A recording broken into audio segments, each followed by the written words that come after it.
எது ரொம்ப முக்கியங்க ஃபர்ஸ்ட்ல? கஸ்டமரா இல்ல ரெவென்யூவா? ரொம்ப கஷ்டமான கேள்வி இல்ல?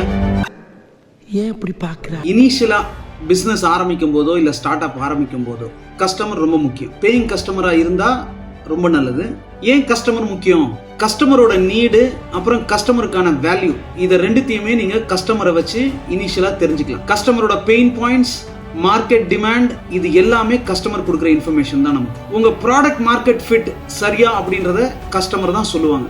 ஸோ கஸ்டமர் ரொம்ப முக்கியம். உங்க கஸ்டமரோட ஒரு ஸ்ட்ராங் ரிலேஷன்ஷிப் பில்ட் பண்ணுங்க. ஸ்ட்ராங் ரிலேஷன்ஷிப் ட்ரஸ்ட் கொடுக்கும். ட்ரஸ்ட் பிராண்ட் வேல்யூ இன்க்ரீஸ் பண்ணும். பிராண்ட் வேல்யூ இன்க்ரீஸ் ஆனதுக்கப்புறம் ரெவென்யூ வரும். கஸ்டமர் அப்படின்றவங்க ஒரு ஃபீட்பேக் லூப், உங்களுக்கு எப்பயுமே இன்ஃபர்மேஷனை கொடுத்துட்டே இருப்பாங்க. ஒரு நல்ல பிசினஸுக்கு கஸ்டமர் சென்ட்ரிக் அப்ரோச் ரொம்ப ரொம்ப முக்கியம். ஒரு நல்ல கஸ்டமர் உங்களுக்கு ரெஃபரல் கொடுப்பாங்க, உங்களுக்கு ரிட்டென்ஷன் கஸ்டமரா இருப்பாங்க, உங்களுக்கு ஒரு லைஃப் லாங் கஸ்டமரா